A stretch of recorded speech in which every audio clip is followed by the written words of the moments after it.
Jaya Jaya Shri Chaitanya Jaya Nityananda. Jaya Jaya Shri Chaitanya Jaya Nityananda. Jaya Dvaita Chandra Jaya Gaura Bhakta Vrinda. Jaya Dvaita Chandra Jaya Gaura Bhakta Vrinda. Jaya Dvaita Chandra Jaya Gaura Bhakta Vrinda. Jaya Dvaita Chandra Jaya Gaura Bhakta Vrinda. Jaya Jaya Shri Chaitanya Jaya Nityananda. Jaya Jaya Shri Chaitanya Jaya Nityananda. Jaya Jaya Shri Chaitanya Jaya Nityananda. Jaya Jaya Shri Chaitanya Jaya Nityananda. Jaya Dvaita Chandra Jaya Gaura Bhakta Vrinda. Jaya Dvaita Chandra Jaya Gaura Bhakta Vrinda. Jaya Dvaita Chandra Jaya Gaura Bhakta Vrinda. Jaya Dvaita Chandra Jaya Gaura Bhakta Vrinda.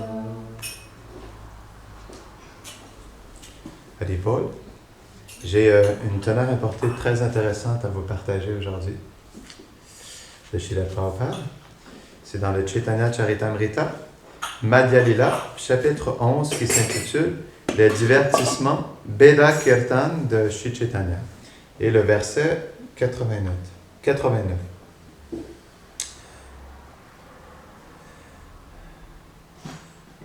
Comment on dit? J'essaie de me rappeler de la mélodie.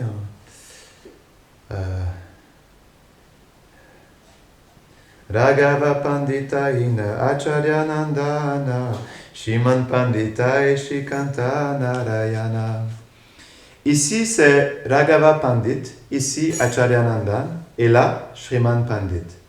Et voilà Shrikant et Narayan. Teneur est portée. En l'honneur des compagnons personnels de Sri Chaitanya Mahaprabhu, Narottam Das Thakur dit dans l'un de ses chants Golangera Sangigane Nityasida Karimane Seyaya Brajendra Sutapasha Pratana 13. Une personne intelligente comprendra que tous les compagnons et dévots personnels de Sri Chaitanya Mahaprabhu sont à jamais libérés. Ils ne font pas partie de ce monde matériel car ils sont constamment absorbés dans le service dévotionnel du Seigneur. Toute personne qui se voue ainsi au service dévotionnel du Seigneur 24 heures sur 24 et n'oublie jamais le Seigneur est dite Nityasiddha. Srila Rupa Goswami le confirme. Iha yasya harer dasye karmana manasa gira nikilas apyavastasu jivan mukta sa uchyate. Bhakti Rasamrita Sindhu 1, 2, 187. Celui qui emploie son corps, son mental, son intelligence et ses paroles au service de Krishna est un être libéré, même dans le monde matériel, bien qu'il puisse se livrer à toutes sortes d'activités apparemment matérielles. Un dévot cherche toujours à mieux servir Sri Krishna, le Seigneur suprême, et à faire connaître dans le monde entier son nom, sa renommée et ses qualités. Les Nityasiddhas ne vivent que pour répandre les gloires du Seigneur dans le monde entier selon leur aptitude. Ils sont d'ores et déjà des compagnons du Seigneur Chaitanya Mahaprabhu. Aussi Narottam Das disait-il, Nityasiddha Karimane. Il ne faut pas penser du fait que Sri Chaitanya Mahaprabhu était personnellement présent il y a 500 ans, que seuls ses compagnons étaient des êtres libérés. Srila Narottam Das Thakur dit au contraire que quiconque agit au nom de Sri Chaitanya Mahaprabhu en répandant les gloires du Saint-Nom du Seigneur est un Nityasiddha. Nous devons donc honorer les dévots qui prêchent les gloires du Seigneur comme des Nityasiddhas et ne pas les considérer comme des êtres conditionnés. Mam chayo vyabicharena bhakti yogena sevate sagunan samatityaitan brahma vuyaya kalpate. Bhagavad Gita 14, 26. Celui qui a transcendé les modes d'influence de la nature matérielle est censé être situé au niveau du Brahman. C'est également le niveau du Nityasiddha. Et non seulement le Nityasiddha demeure au niveau de Brahman, mais il agit aussi sur ce plan. Le simple fait de voir les compagnons du Seigneur Chaitanya Mahaprabhu comme des Nityasiddhas permet de retourner très facilement auprès de Dieu en notre demeure originelle. Om Agyanatimirandasya Gyananjala Sharakaya Chakshurun Militam Jena Tasmai Shri Gurave Namaha Shri Chaitanya Manobishtam Stapitam Yena Bhutare Swayam Rupa Kadamayam Dadati Svapadantikam Vanchakalpatarubhyashta Kripa Sindhubhya Evacha Patitanam Pavanebhyo Vaishnavebhyo Namo Namaha Jaya Shri Krishna Chaitanya Prabhu Nityananda Shri Dvaita Gadadhara Shivasadi Gaura Bhaktavrinda Hare Krishna Krishna Krishna Hare Hare Hare Rama Rama Rama Hare Hare. Donc c'est une teneur est portée très mystérieuse. Ce sont les mots de Srila Prabhupada. Srila Prabhupada explique que quiconque agit au nom de Sri Chaitanya Mahaprabhu en répandant les gloires du Saint-Nom du Seigneur est un Nityasiddha. Donc c'est quand même très intéressant. Il explique aussi dans une autre teneur reportée du Chaitanya Charitamrita que le mouvement de Sankirtan est une extension du Gaura Lila. Qu'en ce moment, le Gaura Lila a lieu à cause du mouvement de Sankirtan. Et en plus de ça, que quiconque agit dans le service du Seigneur Chaitanya est considéré comme un Nityasiddha. Donc comment comprendre ça? Mais ce sont les mots de Srila Prabhupada. Pour comprendre et élucider ce mystère, je voudrais vous partager un verset de Vrindavan Das Thakur dans le Chaitanya Bhagavat. Il explique que les divertissements de Chaitanya Mahaprabhu ont lieu maintenant et tout de suite. Immédiatement, ils ont lieu. Dans le sens où, même si Vrindavan Das Thakur n'était pas dans l'association directe de Chaitanya Mahaprabhu, parce que Mahaprabhu avait déjà quitté la planète, il expliquait que les divertissements de Chaitanya Mahaprabhu avaient toujours lieu. Il y a plusieurs exemples pour prouver ce point. On voit par exemple Bhaktisiddhanta Saraswati Thakur. Il était dans la Chaitanya Mat une nuit et à un moment donné, ses disciples se sont réveillés en sursaut parce qu'il avait commencé à crier. Donc, apeurés, ils sont allés voir qu'est-ce qui se passait. Et lorsqu'ils ont vu leur maître spirituel, ils ont vu qu'il était en complète, on pourrait dire, folie. Non? Il criait et il sursautait parce qu'il voyait le divertissement de Mahaprabhu. Il expliquait, regardez, il y a Srivas Thakur ici qui danse avec Chaitanya Mahaprabhu et leurs associés Nityananda Prabhu et Gadadhar Pandit. Donc, il voyait directement le kirtan de Chaitanya Mahaprabhu. Non? Et une autre instance aussi avec Bhaktisiddhanta Saraswati Thakur. Il marchait à Navadvip sur un chemin de terre avec ses disciples. Et à un moment donné, les disciples ont vu un chien mort et ils ont trouvé ça dégoûtant. Et ils ont exprimé à leur maître spirituel le dégoût avec l'odeur nauséabonde. Et lorsque le gourou a entendu ça, il leur a dit « Mais vous êtes fous. Ne voyez-vous pas qu'en ce moment, justement, Mahaprabhu marche sur cette terre, sur ce chemin avec Nityananda Prabhu et Gadadhar Pandit et qu'ils font leur Nagar Sankirtan à chaque ville et village. Ne comprenez-vous pas qu'immédiatement, Chaitanya Mahaprabhu est en train de se divertir sur cette terre, non?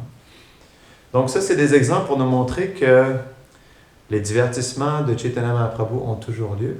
Et même aussi à Vrindavan, c'est la même chose. On peut voir que les Goswamis, comment ils ont réussi à trouver les lieux de divertissement, c'est que, comme par exemple, ils marchaient dans la forêt de Kamyavan, et lorsqu'ils marchaient dans cette forêt, les lilas leur apparaissaient, non? Parce qu'ils étaient dans la forêt de Kamyavan.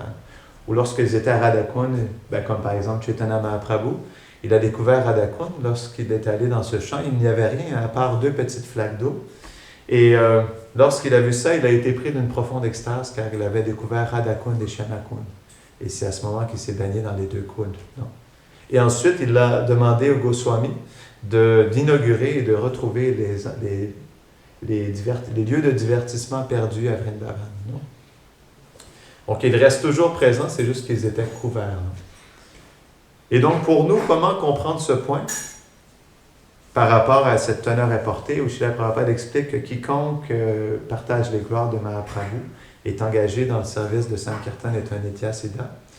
Il explique dans différentes citations que vous êtes déjà tous libérés. Il parlait de ses disciples. Vous êtes déjà tous libérés.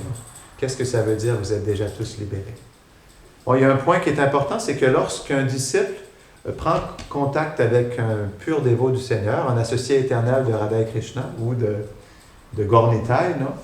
Il devient, on pourrait dire, par sa connexion avec le maître spirituel, il devient en quelque sorte déjà libéré, non? Parce que dans la connexion avec le gourou, il est sur le chemin vers la perfection. C'est juste qu'il est encore dans le monde de rêve, non? C'est ce que Prabhupada explique aussi dans le Srimad Bhagavatam. Il y a une teneur reportée vraiment intéressante que d'ailleurs je n'ai jamais retrouvée. C'est comme l'autre teneur reportée de la séparation des âmes vivantes, des entités vivantes. Non? C'est quelque part dans le premier chant, quelque part dans le 5e chapitre. Allez chercher, vous le trouvez. Je ne l'ai jamais retrouvé. Mais Prabhupada, il explique que en réalité, on est déjà purifié de tout notre karma, mais c'est juste qu'on est attaché à cette mentalité qu'on est dans le rêve. Et parce qu'on est attaché à cette expérience de rêve, on se croit encore avoir des réactions. Mais il explique en réalité, parce qu'on est en contact avec le maître spirituel et qu'on chante le Mahamantra, on est libéré de toutes nos réactions karmiques. C'est juste qu'on est encore dans l'expérience du rêve. Et ça, c'est vraiment intéressant. Donc, c'est pour ça que ce point pour nous est difficile à comprendre et à accepter que, est-ce que, si je vous demande, est-ce que vous êtes, si je te demande, est-ce que tu crois que tu as un Nityasiddha, qu'est-ce que tu vas me répondre? Ou si je te demande à toi, est-ce que tu as un Nityasiddha? Ou à toi, es-tu un Nityasiddha? Donc, est-ce qu'on peut sentir un Nityasiddha? Non? Mais en réalité, ce sont les mots de Srila Prabhupada. Donc, on doit voir la vérité dans ça. Tout ce qu'un pur dévot exprime est la vérité absolue. Non? Donc, parce que nous sommes connectés au mouvement de Sankirtan, nous devenons des Nityasiddha. C'est juste que, parce que nous sommes encore de l'expérience de rêve, nous n'avons pas pleinement, justement, l'identification à être un Nityasiddha. Mais c'est juste une question de temps avant que, justement, le rêve se termine et que nous puissions s'éveiller à notre véritable identité avec Radha et Krishna. Donc, c'est quelque chose qui est vraiment intéressant. C'est juste parce que nous sommes engagés dans le service du pur dévot, nous sommes aussi, en quelque sorte, même si nous n'en sommes pas conscients, nous sommes engagés aussi dans notre éternité. Gurudev, il expliquait ça parfois dans les classes. Et ça, j'ai toujours trouvé ça un point très précieux. Il expliquait que le maître spirituel authentique, le pur dévot de Krishna, lorsqu'il engage ses disciples dans son service, ou dans le service de Radha et Krishna, comme tout ce qu'il fait est un service direct à ses Ishtadev, lorsqu'il connecte le disciple à son service, le service qu'il fait, c'est une extension du service du gourou dans le monde spirituel. Donc c'est là où on peut voir aussi qu'on est des... Et il faut comprendre, il ne faut pas s'enorgueillir que je suis un Nityasiddha, mais je parle en principe, non? Comme nous sommes connectés au maître spirituel dans le mouvement de Sankirtan, c'est un principe réel, non? Et c'est une chose dans laquelle on doit méditer, que notre service au maître spirituel est une connexion à notre gourou dans le monde spirituel, non? Parce que c'est un principe, non? C'est ce qui est expliqué par nos acharyas aussi. Comme le gourou, justement, est directement connecté à Radha et Krishna à Vrindavan, il engage, par son entremise, il engage ses disciples à se connecter à Vrindavan et à Radha et Krishna.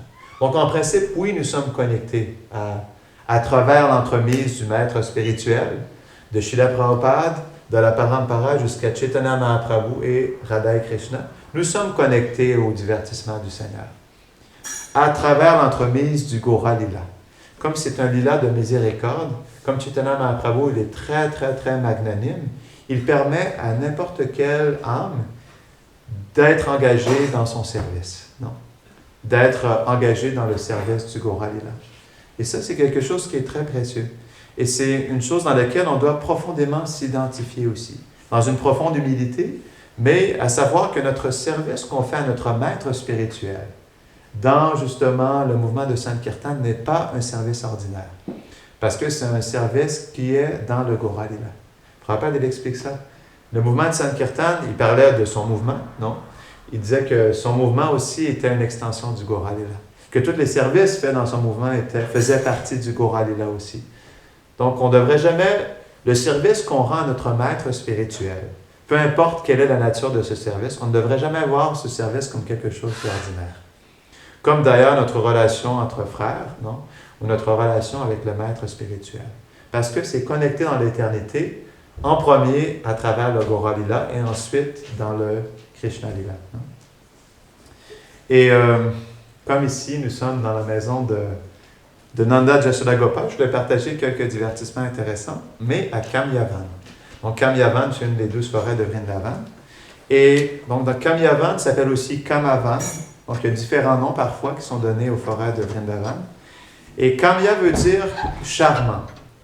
La forêt de Kamyavan est une forêt très spéciale parce qu'elle a on pourrait dire, une beauté particulière dans les fleurs qui sont manifestées et dans les vignes grimpantes aussi qui se manifestent. C'est une forêt qui est très mystérieuse où les Gopas aiment beaucoup aller se divertir. Et aussi Kamavan. Donc Kama veut dire désir. C'est une forêt aussi qui réalise tous les désirs des êtres. Et c'est même expliqué les désirs matériels ou les désirs spirituels. Non? Et à Kamyavan, il y a des divertissements qui sont très particuliers par rapport à des festins entre Krishna et les Gopas et Krishna et les Gopis. Il y a un endroit qui s'appelle Balifa. Balifa, c'est un endroit où, parfois, lorsque Krishna s'assoit avec les pâtres, lorsqu'ils commencent à manger, ils réalisent que leur boîte à lunch est trop petite et qu'ils n'ont pas assez apporté de nourriture pour l'heure du dîner, non, du déjeuner, excusez-moi. Et lorsqu'ils voient justement le problème, où ils perçoivent qu'ils vont probablement manquer de nourriture, ils portent plainte à Krishna et leur demandent de bien vouloir remédier à la situation. Et Krishna leur dit, n'avez-vous pas confiance à la forêt de Vrindavan? C'est une forêt qui remplit tous les désirs. C'est une forêt remplie d'arbres à soie. Donc, n'ayez-vous pas confiance que ce que vous mangerez sera constamment décuplé? Et là, les Gopas se regardent les uns les autres et, ayant foi dans les mots de Krishna, ils décident de commencer à manger leur repas et ils réalisent qu'à chaque bouchée, leur bol se remplit constamment. Ils prennent une bouchée de riz, le riz se remplit. Une bouchée de kheer, ça se remplit. De gulab jamun, les gulab jamun réapparaissent. Non? Donc ça, c'est un divertissement qui a eu lieu à Balifa. Il y a un autre aussi divertissement qui est à Vastavan. Comment ça s'appelle?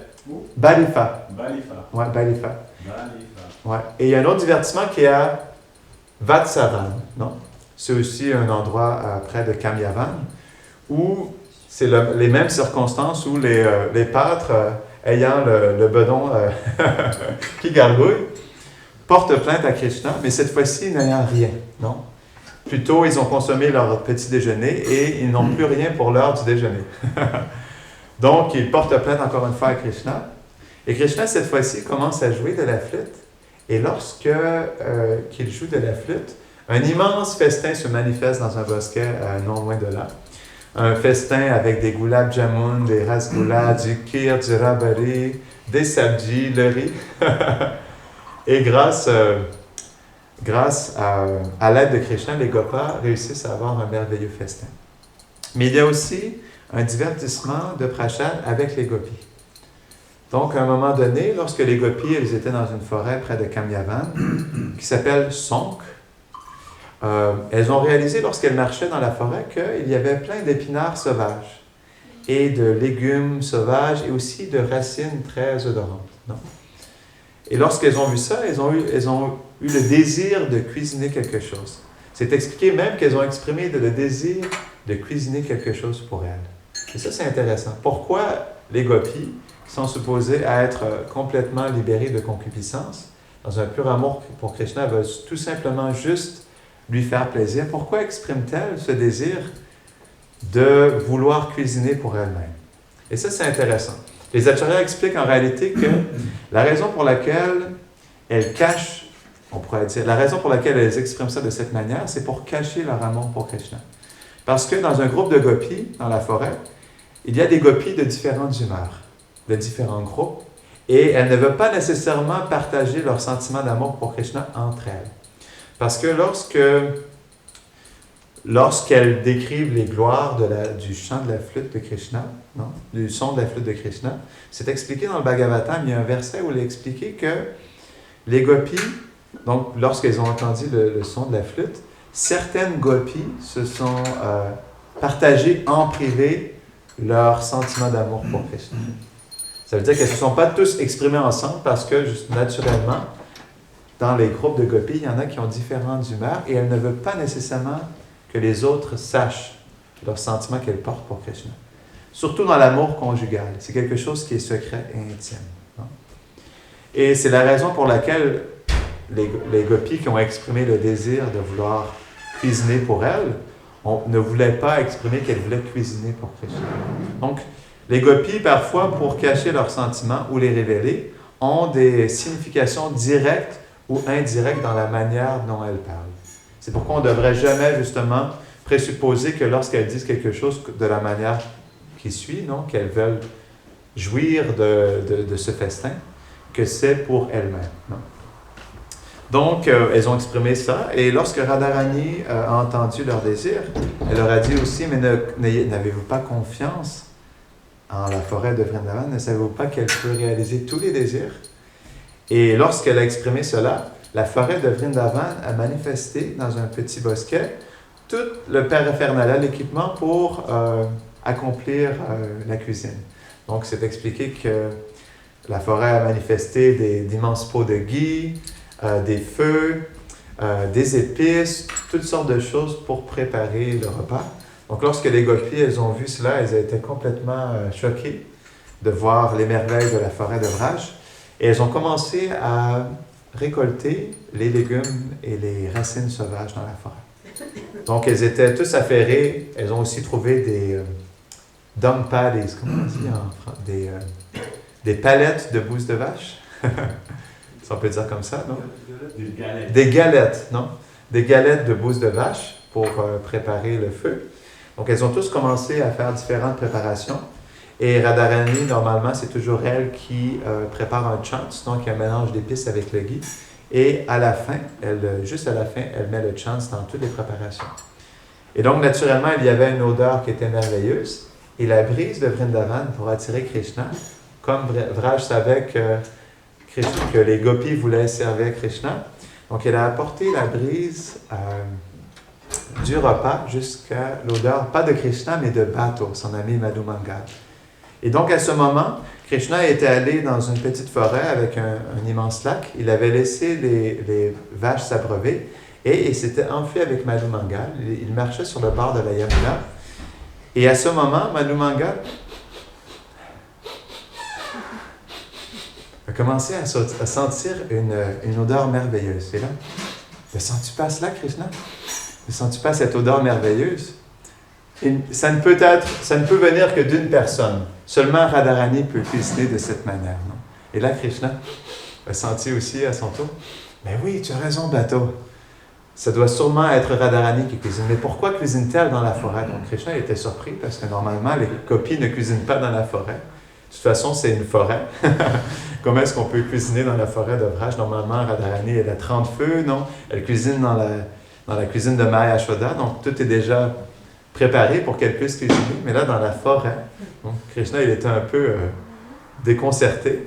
Et donc là, Madhu Mangal, avec son frère expert, il a commencé à suivre cette odeur merveilleuse jusqu'à temps qu'ils atteignent ce petit bosquet où les gopis étaient affairés à préparer le repas. Et lorsque les gopis ont vu Krishna et Madhu Mangal, elles ont manifesté un sentiment de bouderie. Elles n'ont pas accepté qu'ils viennent prendre leur repas. Donc là, Madhu Mangal et Krishna, surtout Madhu Mangal, par toutes sortes de manigances et de blagues, il a réussi à sortir les gopis de leur bouderie pour qu'elles veuillent bien accueillir Krishna et son meilleur ami pour leur donner le repas. Donc il y a toutes sortes d'histoires à Kamyavan. C'est même expliqué aussi que Kamyavan, c'est la dernière forêt avant que les déités de Radha Madan Mohan, de Radha Govinda et de Radha Gopinath sortent de Vraj pour être apportés jusqu'au Rajasthan à Jaipur. Mais il y a une déité qui était à Kamyavan et qui est restée à Kamyavan. Elle n'a pas voulu quitter la forêt de Kamyavan. Savez-vous quelle est cette déité? Oui, la déité de Vrindadevi. Donc, c'est la seule déité qui n'a pas voulu quitter. Donc, il y a plein de déités, d'autres déités aussi, pas juste les déités des Goswamis, mais d'autres déités ont quitté Vrindavan aussi pour être protégés. C'est la raison aussi pourquoi, par exemple, le roi Vajranabha, lorsqu'il a établi les lieux de divertissement à Vraj, il a installé toutes sortes de déités. Je me rappelle, il y a une déité particulière où on voit Krishna qui est sur le dos de Garuda. C'est expliqué, lorsqu'on voit cette déité, on est protégé pour le reste de notre vie de la mort imminente. Et c'est intéressant parce que tout de suite après avoir eu le darshan de cette déité, j'étais en bus avec un brahmachari. On était en face, assis à côté du conducteur, dans le devant du bus. Et à un moment donné, le bus, il y avait comme un gros trou. Et là, le bus a frappé le trou. Et à ce moment, la vitre du devant a complètement explosé en 1000 morceaux. Là, il y avait mon ami qui était à côté de moi. Et comme il y avait toutes sortes de morceaux, les morceaux Il y avait de la vitre partout. Et moi, j'étais à côté de lui, donc j'ai été protégé, mais j'avais des morceaux de vitre dans les orteils. Et lui, il avait reçu des petits morceaux d'éclat de vitre partout sur sa tête. Et il avait son tchadar comme ça, non? Mais il avait quand même le bord de son visage qui était quand même exposé. Et tout le bord était rempli de petits morceaux de vitre, non? Et on a trouvé ça intéressant parce que juste après avoir eu le darshan de cette déité qui nous protège de la mort imminente, on a été dans une telle situation. Non? Donc, il y a toutes sortes de déités à Vraj et beaucoup de déités ont été aussi enfouis sous terre, amenés dans des grottes, ont été plongés dans le fond de lac de Kund, Vrindavan. Et bon, Vrinda Devi, elle a décidé de rester parce que Vrinda Devi, naturellement, elle reste toujours à Vraj. Vrinda Devi, c'est elle qui s'occupe de la forêt de Vrindavan, donc c'est naturel qu'elle ne veuille pas sortir. Mais c'est intéressant de voir que justement, c'était la dernière forêt juste avant qu'il quitte. Et c'est expliqué aussi que le centre de la forêt de Kamyavan comporte un petit village où les parents de Maya Yashoda demeurent, non? Qui s'appelle... Le nom, je ne me rappelle plus du nom. De toute façon, donc, ils habitent là. Et les Gopas aiment beaucoup passer par ce village parce que les parents de Maya Yashoda adorent donner des sucreries aux Gopas. Donc, c'est un lieu très particulier. Et à ce moment-là, c'est autre chose que je voulais partager.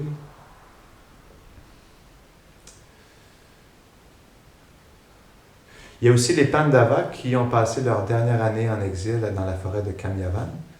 Donc, il y a toutes sortes de personnalités. Il y a aussi des grands sages, des renonçants qui aiment passer du temps ou faire leur bhajan dans la forêt de Kamyavan parce que c'est une forêt qui a plusieurs lacs et qui a plusieurs endroits très isolés qui est très propice au bhajan. C'est ce que les acharyas expliquent aussi. Donc, c'est ce que je voulais partager aujourd'hui. Est-ce qu'il y a des questions, des commentaires ou des réflexions? Ouais. Pour quelle raison toutes ces déités ont-elles été déplacées ou sorties de la forêt? C'est parce que, après la venue de Chaitanya Mahaprabhu, il y avait un empereur musulman, l'empereur Aurangzeb, qui était très démoniaque. C'est expliqué lorsqu'il a détruit des centaines de déités, des centaines et des centaines, il prenait même les morceaux des déités et il en faisait des pavés jusqu'aux mosquées. Donc, c'était quelqu'un qui était très défavorable envers les Vaishnavas. Par exemple, il y a aussi un temple à Vrindavan, un temple de Rupa Goswami qui avait 12 étages. Et de sa demeure, il voyait justement le toit du temple de Rupa Goswami. Et lorsqu'il a vu ça, il était complètement en colère. Il a décidé de raser 7 des étages de ce temple. Donc, pour protéger justement contre la folie de l'empereur Aurangzeb, plusieurs déités de Vraj ont été transportées au Rajasthan, à Jaipur, et à d'autres villages aussi. Mais les déités principales comme Radha Madan Mohan, Radha Govinda et Radha Gopinath ont été transférées à Jaipur. Toutes en fait. Toutes les déités Il ne restait que Radha Raman. D'accord, tu vois. Comme il était tout petit, ils l'ont caché dans un arbre. D'accord. Et toutes les autres ont été transformées. Tu vois, hein? Donc il y avait beaucoup de déités à Vraj, beaucoup de déités. Ils ont tous dû être... parce que justement, les musulmans détruisaient les mourtis. Donc, est-ce qu'il y a autre chose? Grantarashi Chaitanya Charitamrita ki. Ah, j'ai un autre divertissement, juste avant qu'on termine. Donc, il y a aussi un endroit à Kamyavan qui s'appelle Gata. C'est un endroit, comme on l'expliquait tout à l'heure, Kamya veut dire que c'est une forêt qui est extrêmement charmante. Il y a un endroit dans la forêt de Kamyavan qui s'appelle Gata, un endroit vraiment merveilleux qui rappelle Krishna de Radharani. Non? Et lorsqu'il marche dans cette forêt, comme cette forêt lui rappelle tellement sa bien-aimée, il devient en profonde séparation et s'écroule sur le sol. Et c'est expliqué qu'à ce moment, les pâtres ne savent plus quoi faire, ils pensent que Krishna est fatigué parce qu'il a trop joué dans la forêt. Et Subal Saka, comprenant le sentiment de Krishna, va voir Krishna et lui chuchote à l'oreille et lui dit « Krishna, qu'est-ce qui se passe? Pourquoi es-tu autant affaibli? Est-ce que c'est parce que tu es en séparation de Radharani? » Et là, Krishna lui explique avec un petit clin d'œil que oui, il est en profonde séparation. Et donc, Subal Saka il décide tant bien que de mal de chercher Radharani. C'est expliqué que lorsque Subhasaka cherche Radharani dans les forêts de Vrindavan, c'est quelque chose de très compliqué. C'est pas exactement si facile que ça. Parce que Radharani et les gopis se cachent dans différents endroits des forêts de Vrindavan. Et pour que Subhasaka puisse la trouver, il doit passer à travers toutes sortes d'épreuves pour réussir à trouver Radharani. Et pas juste la trouver, mais aussi essayer de la sortir de son endroit, de la convaincre de se rendre dans un rendez-vous secret tout près de Krishna et de bien vouloir rencontrer Krishna aussi. Donc ça, c'est pas une chose facile non plus. C'est la raison pour laquelle Subhasaka est un ami très intime de Krishna parce qu'il réussit tant bien que mal de ramener Radharani au pied de Krishna. Jai. Jai Kamyavanki. Jai.